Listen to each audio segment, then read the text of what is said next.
quelque part les amis, certaines raisons qui auraient poussé la FECAFOOT à se séparer définitivement de Marbrice. Là, je vais parcourir ces quelques points.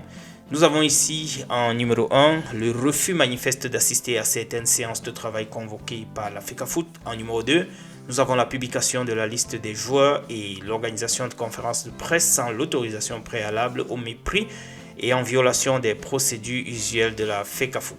Le non-respect, en numéro 3, de la charte marketing mettant en péril les liens contractuels existants entre la fédération et ses sponsors. 4.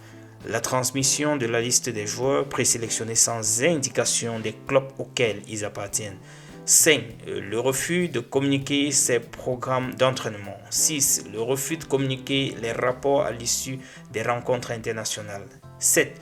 La non-communication dans les délais des listes définitives des joueurs retenus pour les rencontres. 8. La méconnaissance de l'encadrement administratif, sportif et technique de l'équipe nationale A, les Lions indomptables du Cameroun, mis régulièrement en place par le comité exécutif et la collaboration active avec ces personnes inconnues de la FECAFOOT. 9. Le défaut de déférer aux convocations à lui adressées pour certains regroupements. 10. L'utilisation de subterfuges à l'effet de se soustraire de son obligation professionnelle de tenir des conférences de presse dédiées à la publication de la liste des joueurs. 11. Et pour terminer, le détournement des joueurs et leur incitation à la défiance vis-à-vis de la FECAFOOT.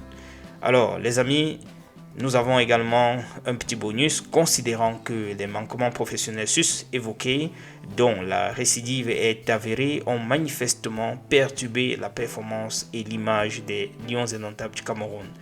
Considérant que les dits manquements ont largement contribué à la non-qualification des Lions indomptables du Cameroun pour la phase finale de la Coupe du Monde 2026 aux États-Unis. Bref, j'ai pris juste cette section-ci, les amis, pour vous faire comprendre en gros comme ça et rapidement les raisons qui auraient donc poussé la FECAFOOT de se séparer de Marbrice.